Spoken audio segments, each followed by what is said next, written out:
Ada yang aneh di awal tahun 2026 ini. Bayangkan, di tengah modernisasi digital yang katanya bikin segalanya lebih mudah, tiba-tiba aplikasi pegadaian ambruk. Bukan karena error sistem biasa, tapi karena kebanjiran transaksi emas. Servernya kewalahan, antrian virtual mengular panjang, dan pada tanggal 29 Januari 2026 kemarin, layanan tabungan emas digital mereka terpaksa ditutup sementara. Coba bayangkan, Pegadaian, lembaga yang sudah berusia lebih dari 124 tahun, yang sudah menghadapi berbagai krisis ekonomi sepanjang sejarah Indonesia, tiba-tiba kelabakan karena terlalu banyak orang yang ingin beli emas dalam waktu bersamaan. Ini bukan cuma tren belanja biasa, ini adalah alarm keras yang berbunyi di tengah malam. Selamat datang di Asupan Otak, channel yang ngebedah fakta ekonomi dengan cara yang bisa langsung kamu pahami dan aplikasikan. Kalau kamu baru pertama kali nonton, jangan lupa subscribe dan nyalakan lonceng notifikasi supaya nggak ketinggalan update penting soal ekonomi yang berdampak langsung ke hidup kita sehari-hari. Karena percaya deh, informasi ini jauh lebih berharga daripada gosip artis atau konten hiburan semata. Oke, mari kita mulai dengan angka yang benar-benar mencengangkan. Berdasarkan data resmi yang dirilis Pegadaian pada 28 Januari 2026 lalu, total transaksi emas di awal Januari saja sudah mencapai 8,5 triliun rupiah. Biar kamu lebih paham, itu nominal yang setara dengan APBN beberapa provinsi kecil di Indonesia. Dan ini baru dari satu institusi, Pegadaian, dalam hitungan kurang dari sebulan. Lebih detail lagi, pembelian emas fisik secara digital melalui produk tabungan emas tembus lebih dari 5 triliun rupiah dengan pertumbuhan 53% month to date. Artinya, dibanding periode yang sama tahun lalu, lonjakan transaksinya meningkat lebih dari setengahnya. Sementara skema cicil emas mencatat omset 3,5 triliun rupiah dengan pertumbuhan 41,7%. Ini bukan angka main-main. Kepala Divisi Bisnis Bulion Pegadaian, Kadek Eva Suputra, bilang kalau emas kini semakin dilirik sebagai pilihan utama aset lindung nilai yang aman untuk masa depan. Tapi coba kita baca di balik kalimat resmi itu. Kalau emas jadi pilihan utama, itu artinya apa? Itu artinya ada sesuatu yang membuat orang merasa tidak aman dengan pilihan lain. Sekarang mari kita bicara harga. Per 14 Februari 2026 kemarin, harga emas antam di Pegadaian tercatat sekitar 2,904 juta rupiah per gram. Bandingkan dengan awal Januari yang masih sekitar 2,5 jutaan, bahkan sempat menyentuh 3,027 juta rupiah per gram pada awal Februari. Dalam waktu kurang dari 2 bulan, kenaikannya hampir 500 ribu rupiah per gram. Kalau kamu beli 10 gram aja, selisihnya bisa 5 juta rupiah. Itu bukan main-main. Di pasar global, ceritanya bahkan lebih dramatis. Harga emas dunia sempat mencapai rekor tertinggi sepanjang masa di level 5.594 dolar Amerika Serikat per troy ounce pada 29 Januari 2026 kemarin. Tapi kemudian terjadi koreksi brutal, turun 9,83% dalam satu hari perdagangan pada 30 Januari 2026. Penurunan harian terbesar sejak Februari 1983, hampir 43 tahun lalu. Per 12 Februari, harga stabil di sekitar 4.916 dolar Amerika Serikat per troy ounce. Volatilitas ekstrim seperti ini adalah tanda bahwa pasar sedang panik. Ketika harga naik terlalu cepat, itu bukan tanda kesehatan pasar. Itu tanda bahwa terlalu banyak orang yang takut dan lari ke emas sebagai tempat perlindungan terakhir. Dan ketika terjadi koreksi tajam seperti itu, artinya ada aksi ambil untung besar-besaran dari para spekulan yang sudah profit ratusan persen.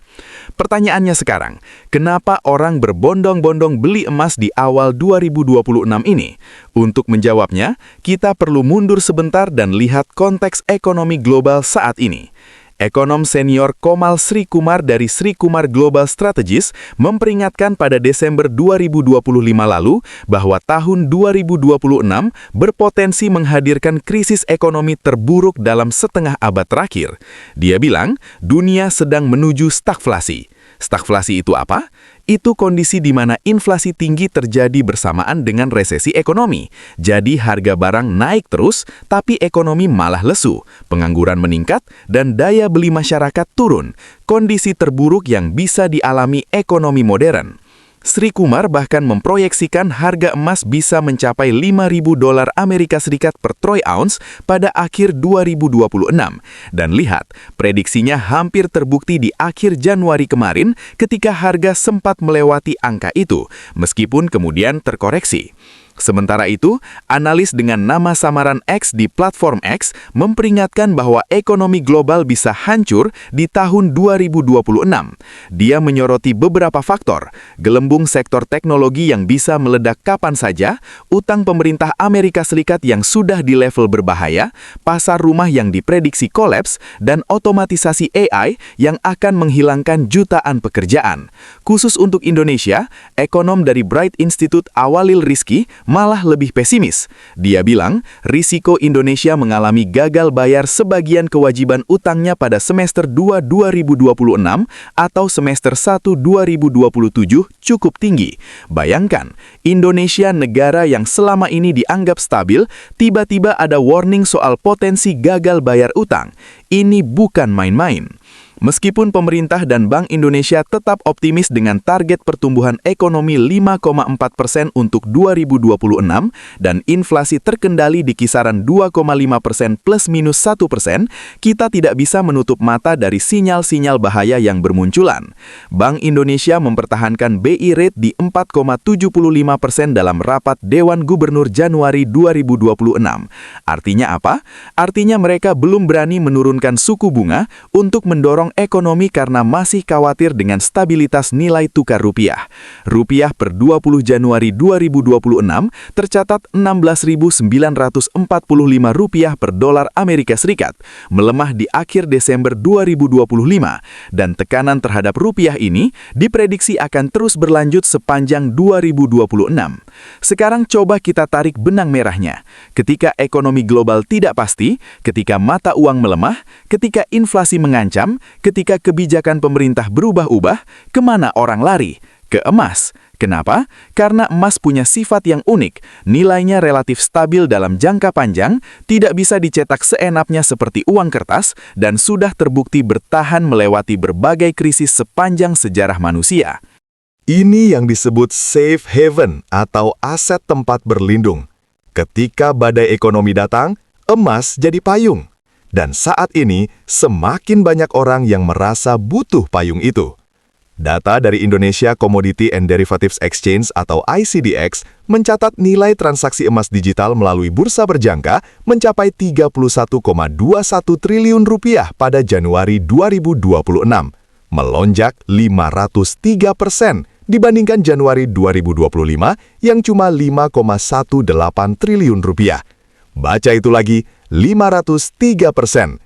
Ini bukan pertumbuhan normal, ini adalah lonjakan yang menunjukkan kepanikan terselubung. Volume transaksi emas juga naik 229%, dari 3,6 juta gram di Januari 2025 menjadi 11,9 juta gram di Januari 2026. Bayangkan, hampir 12 ton emas ditransaksikan dalam sebulan. Direktur ICDX Nur Salam bilang ada 3 faktor pendorong: kepraktisan akses digital, diversifikasi portofolio di tengah ketidakpastian global, dan tentu saja kekhawatiran terhadap masa depan ekonomi. Sebelum lanjut lebih jauh, gue mau kasih reminder penting.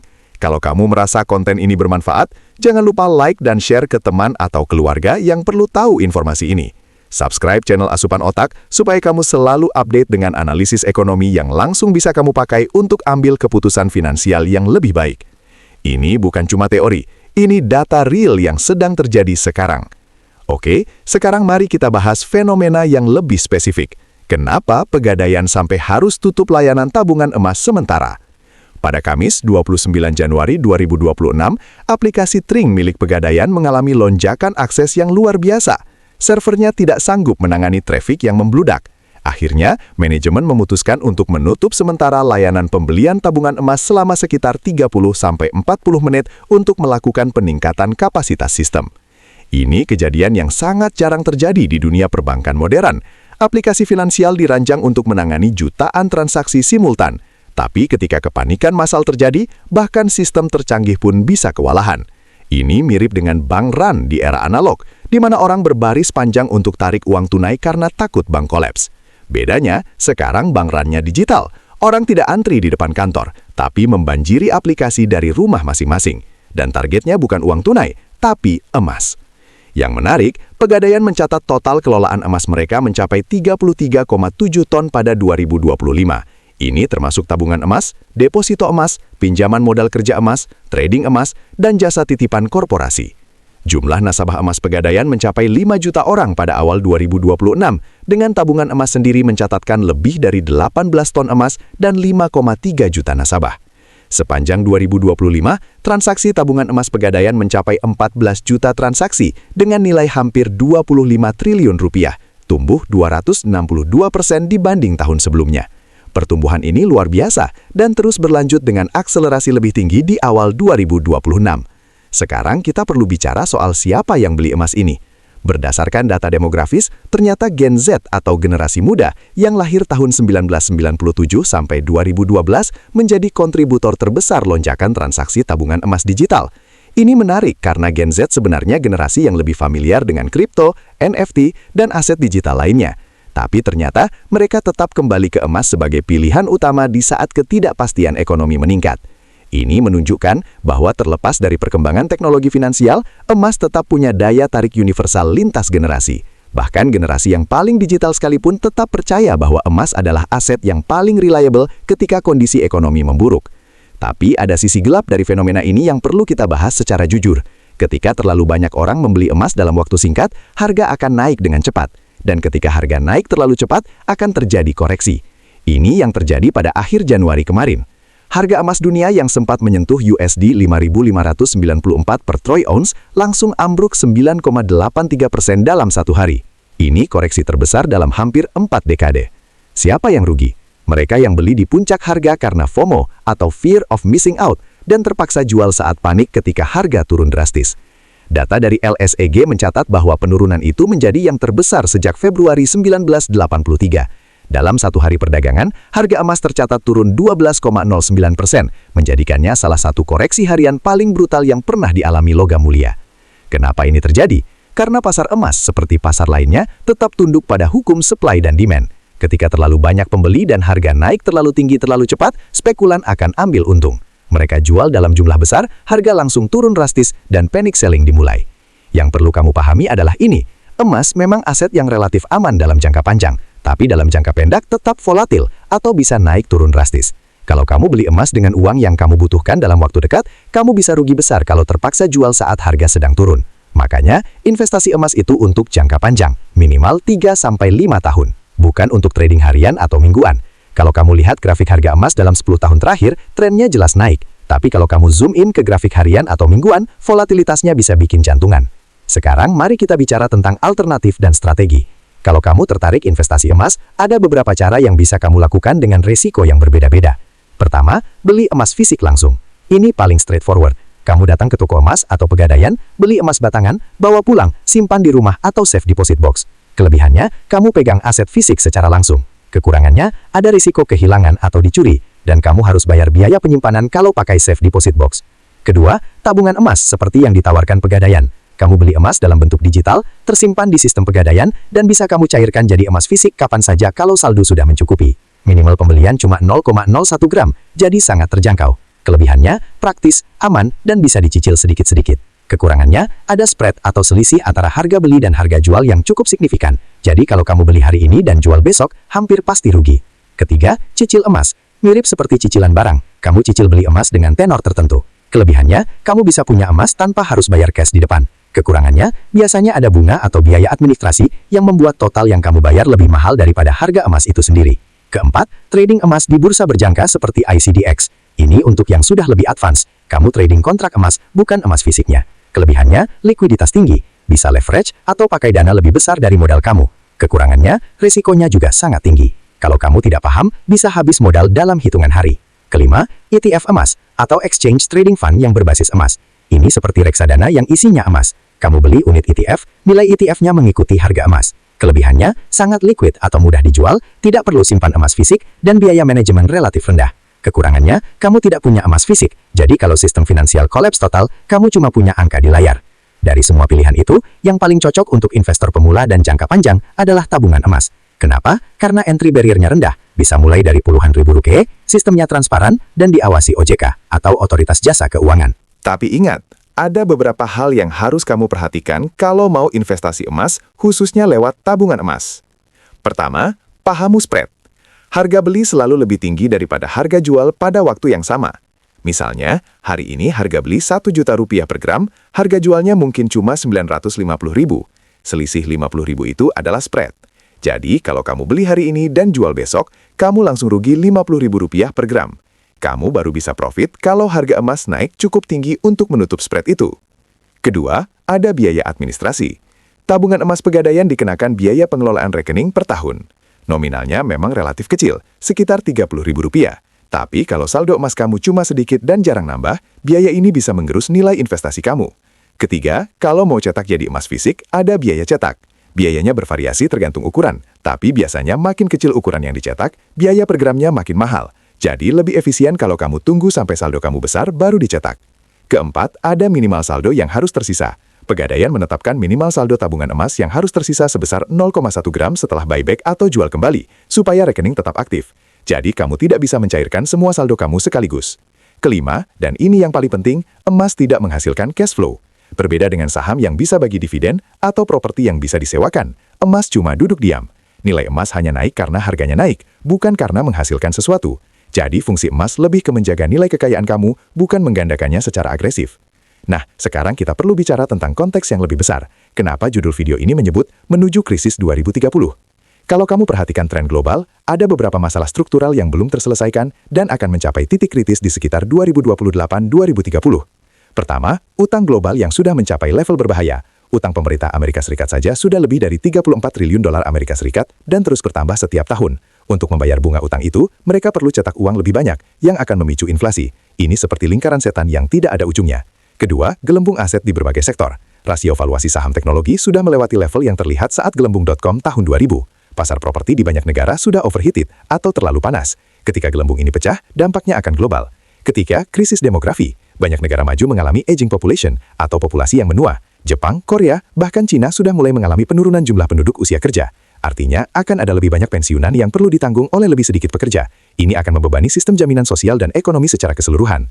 Keempat, dampak AI dan otomatisasi. Kecerdasan buatan diprediksi akan menggantikan jutaan pekerjaan pada 2030. Dari supir truk, kasir, customer service, bahkan beberapa pekerjaan profesional, seperti akuntan dan paralegal. Ketika jutaan orang kehilangan pekerjaan dalam waktu singkat, akan terjadi gejolak sosial yang luar biasa. Kelima, krisis iklim. Bencana alam yang makin sering dan parah akan merusak infrastruktur, mengganggu rantai pasokan, dan memicu migrasi massal. Biaya untuk adaptasi dan mitigasi perubahan iklim akan menguras anggaran pemerintah di seluruh dunia. Keenam, ketegangan geopolitik. Perang dagang antara Amerika dan Cina belum selesai. Konflik Rusia-Ukraina masih berlanjut. Ketegangan di Timur Tengah tetap tinggi. Laut Cina Selatan jadi zona konflik potensial. Semua ini menciptakan ketidakpastian yang sangat tinggi untuk bisnis global. Ketika semua faktor ini bertemu dalam beberapa tahun ke depan, risiko terjadinya krisis ekonomi global yang besar sangat tinggi. Dan onjakan pembelian emas yang kita lihat sekarang adalah early warning signal atau sinyal peringatan dini bahwa para pelaku pasar sudah mulai aware dan bersiap-siap. Coba kita lihat pola sejarah. Sebelum krisis finansial 2008, harga emas mulai naik signifikan di 2006-2007. Sebelum krisis Asia 1997-1998, harga emas juga mengalami kenaikan. Sebelum stagflasi 1970-an, harga emas naik drastis. Pola ini berulang terus. Ketika ekonomi global mulai tidak stabil, harga emas naik karena orang mencari tempat berlindung. Dan sekarang, di awal 2026, kita melihat lonjakan pembelian emas yang luar biasa besar dalam waktu singkat. Apa artinya? Ini bisa jadi indikasi bahwa pasar sedang mengantisipasi krisis besar yang akan datang. Tapi kamu harus ingat, ini bukan ramalan pasti. Ekonomi itu kompleks, dan banyak faktor yang bisa berubah. Pemerintah bisa mengambil kebijakan yang tepat, inovasi teknologi bisa menciptakan lapangan kerja baru, dan ekonomi global bisa rebound atau bangkit kembali. Yang penting adalah kamu harus siap untuk skenario terburuk sambil tetap optimis dengan skenario terbaik. Ini yang disebut prudent, atau hati-hati tapi tetap rasional. Jadi, apa yang harus kamu lakukan sebagai individu menghadapi situasi ini? Pertama, jangan panik. Kepanikan hanya akan membuat kamu mengambil keputusan yang buruk. Tetap tenang, berpikir jernih, dan ambil keputusan berdasarkan data dan rencana finansial kamu sendiri, bukan berdasarkan FOMO atau ketakutan. Kedua, diversifikasi aset. Jangan taruh semua telur dalam satu keranjang. Kalau kamu cuma punya deposito di bank, pertimbangkan untuk alokasikan sebagian ke emas, saham, atau instrumen lain. Kalau kamu sudah punya emas terlalu banyak, mungkin saatnya rebalancing ke aset lain. Diversifikasi adalah cara terbaik untuk mitigasi resiko. Ketiga, bangun emergency fund atau dana darurat. Idealnya kamu punya dana darurat setara 6-12 bulan pengeluaran bulanan dalam bentuk yang sangat liquid, seperti tabungan atau deposito. Ini untuk jaga-jaga kalau tiba-tiba kehilangan pekerjaan atau ada kebutuhan mendesak. Keempat, tingkatkan skill dan value kamu. Di era AI dan otomatisasi, pekerjaan yang rutin atau bisa diotomatisasi akan hilang. Yang akan tetap dibutuhkan adalah pekerjaan yang membutuhkan kreativitas, empati, dan critical thinking. Jadi terus belajar, upgrade skill, dan buat diri kamu tetap relevan di pasar kerja. Kelima, kurangi utang konsumtif. Kalau kamu punya kartu kredit yang kebobolan atau cicilan barang yang tidak produktif, segera lunasi. Utang adalah beban yang akan makin berat kalau ekonomi memburuk dan penghasilan kamu menurun. Keenam, investasi pada diri sendiri dan kesehatan. Ketika krisis datang, yang paling berharga adalah tubuh yang sehat dan pikiran yang jernih. Jangan sampai sakit karena akan menguras dana darurat kamu. Ketujuh, dan ini khusus untuk investasi emas, jangan beli karena ikut-ikutan tren. Beli karena kamu punya strategi jangka panjang yang jelas, tentukan persentase alokasi emas dalam portofolio kamu, misalnya 10-20% dari total aset. Lalu beli secara bertahap dengan strategi dollar cost averaging, bukan all-in di satu harga. Dollar cost averaging itu apa? Itu strategi di mana kamu beli aset dalam jumlah tetap secara rutin. Misalnya setiap bulan beli emas senilai Rp500.000. Ketika harga naik, kamu dapat lebih sedikit gram. Ketika harga turun, kamu dapat lebih banyak gram. Dalam jangka panjang, harga rata-rata pembelian kamu akan lebih optimal dibanding kalau kamu beli sekali dalam jumlah besar. Kedelapan, jangan lupa pajak. Pembelian emas batangan dikenakan PPh pasal 22 sebesar 0,45% kalau kamu punya NPWP atau 0,9% kalau tidak punya. Untuk penjualan kembali atau buyback dengan nilai lebih dari 10 juta rupiah, ada pajak yang dipotong langsung dari total nilai transaksi. Hitung ini dalam rencana investasi kamu. Kesembilan, simpan dokumen dan bukti pembelian dengan rapi. Kalau kamu beli emas fisik, simpan sertifikatnya. Kalau beli digital, screenshot atau save semua bukti transaksi. Ini penting untuk keperluan administrasi, klaim asuransi atau jaga-jaga kalau ada masalah di kemudian hari. Kesepuluh, edukasi keluarga. Pastikan pasangan atau keluarga terdekat kamu tahu di mana kamu simpan aset, bagaimana cara aksesnya, dan apa rencana kamu kalau terjadi sesuatu. Ini bukan soal pesimis, tapi soal persiapan. Sekarang, sebelum kita tutup, gue mau ajak kamu untuk berpikir lebih dalam tentang apa yang sedang terjadi. Fenomena lonjakan pembelian emas ini bukan cuma soal investasi atau cuan. Ini adalah refleksi dari kondisi psikologi kolektif masyarakat. Ketika 5 juta orang membuka tabungan emas, ketika transaksi mencapai puluhan triliun rupiah dalam sebulan, ketika server aplikasi sampai down karena kebanjiran transaksi, itu semua adalah manifestasi dari ketidakpercayaan. Ketidakpercayaan terhadap apa? Terhadap sistem finansial konvensional, terhadap stabilitas atau uang fiat atau uang kertas, terhadap janji pemerintah bahwa ekonomi akan baik-baik saja, terhadap narasi bahwa kita hidup di era yang aman dan stabil. Dan ketidakpercayaan ini, kalau terus meluas, bisa menjadi self-fulfilling prophecy atau ramalan yang mewujudkan dirinya sendiri. Ketika semua orang percaya akan ada krisis, mereka akan bertindak seolah krisis sudah terjadi, menarik uang dari bank, membeli emas, mengurangi konsumsi. Dan ketika semua orang melakukan itu secara bersamaan, krisis akan benar-benar terjadi meskipun fundamentalnya sebenarnya belum seburuk itu. Ini yang disebut sebagai bank run atau rush to liquidity. Dan di era digital, bank run bisa terjadi dalam hitungan menit, bukan hari atau minggu seperti dulu. Tapi di sisi lain, lonjakan pembelian emas juga menunjukkan bahwa masyarakat semakin aware atau sadar tentang pentingnya financial literasi atau literasi keuangan. Mereka tidak lagi cuma simpan uang di bank atau di bawah kasur. Mereka mulai paham bahwa inflasi menguras nilai uang, bahwa diversifikasi itu penting, bahwa perlu ada aset lindung nilai dalam portofolio. Dan ini adalah hal yang positif. Semakin banyak orang yang melek finansial, semakin kuat ketahanan ekonomi rumah tangga, dan semakin stabil ekonomi negara secara keseluruhan. Yang penting adalah kita tidak terjebak dalam dua ekstrim, panik berlebihan atau denial atau penyangkalan. Panik berlebihan akan membuat kita mengambil keputusan impulsif yang merugikan. Denial akan membuat kita tidak siap ketika krisis benar-benar datang. Yang kita butuhkan adalah middle ground atau jalan tengah. Aware terhadap risiko, tapi tetap rasional dalam mengambil tindakan. Siap untuk skenario terburuk, tapi tidak membiarkan ketakutan menguasai hidup kita. Sekarang, mari kita bicara tentang skenario ke depan. Skenario optimis, ekonomi global berhasil soft landing atau pendaratan lunak. Inflasi turun secara perlahan tanpa memicu resesi. AI menciptakan lebih banyak lapangan kerja daripada yang dihilangkan. Ketegangan geopolitik mereda. Dalam skenario ini, harga emas akan stabil atau bahkan turun sedikit, dan ekonomi akan tumbuh moderat. Skenario moderat, ekonomi mengalami perlambatan tapi tidak sampai resesi parah. Beberapa sektor terpukul, beberapa sektor masih tumbuh. Inflasi tetap agak tinggi tapi terkendali. Dalam skenario ini, harga emas akan tetap tinggi dan volatile, dan kita perlu lebih hati-hati dalam mengelola keuangan. Skenario pesimis, krisis ekonomi global terjadi di 2026-2028, mirip dengan 2008 atau bahkan lebih buruk. Resesi dalam, inflasi tinggi atau bahkan stagflasi, pengangguran melonjak, banyak perusahaan bangkrut. Dalam skenario ini, harga emas akan meroket, tapi banyak aset lain akan kolaps. Kita tidak tahu skenario mana yang akan terjadi. Yang bisa kita lakukan adalah bersiap untuk semua skenario. Untuk skenario optimis, tetap investasi pada aset produktif seperti saham dan properti karena akan memberikan return yang lebih tinggi daripada emas dalam jangka panjang. Untuk skenario moderat, balance portofolio dengan diversifikasi seimbang antara aset produktif, safe haven seperti emas, dan cash untuk likuiditas. Untuk skenario pesimis, prioritas pada aset haven, dana darurat yang besar, dan skill yang marketable di berbagai kondisi ekonomi. Dan yang paling penting, terus monitor dan adjust strategi kamu sesuai perkembangan situasi. Jangan rigid atau kantor dengan satu rencana. Fleksibilitas adalah kunci bertahan di masa ketidakpastian. Sebelum kita benar-benar tutup, gue mau ingatkan lagi pentingnya channel seperti Asupan Otak. Di tengah banjir informasi yang ada, kamu butuh sumber yang bisa kamu percaya, yang memberikan analisis mendalam berdasarkan data, bukan cuma clickbait atau sensasi. Kalau kamu merasa konten ini bermanfaat, jangan cuma nonton sendiri, share ke teman, keluarga, atau komunitas kamu. Karena financial literacy itu penting untuk semua orang, bukan cuma yang sudah punya uang banyak. Subscribe channel Asupan Otak dan nyalakan lonceng notifikasi supaya kamu tidak ketinggalan update penting.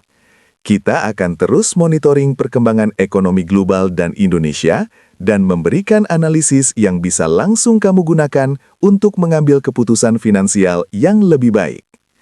Like video ini kalau kamu merasa dapat insight baru. Komen di bawah kalau kamu punya pertanyaan atau pendapat. Engagement kamu sangat membantu channel ini tumbuh dan bisa terus memberikan konten berkualitas. Mari kita tutup dengan beberapa poin penting yang perlu kamu ingat dari pembahasan panjang ini. Pertama, lonjakan pembelian emas di awal 2026 bukan cuma tren sesaat, tapi refleksi dari kekhawatiran mendalam terhadap stabilitas ekonomi global. Transaksi emas pegadaian yang mencapai 8,5 triliun rupiah dalam sebulan sampai bikin sistem mereka overload adalah sinyal yang tidak bisa diabaikan.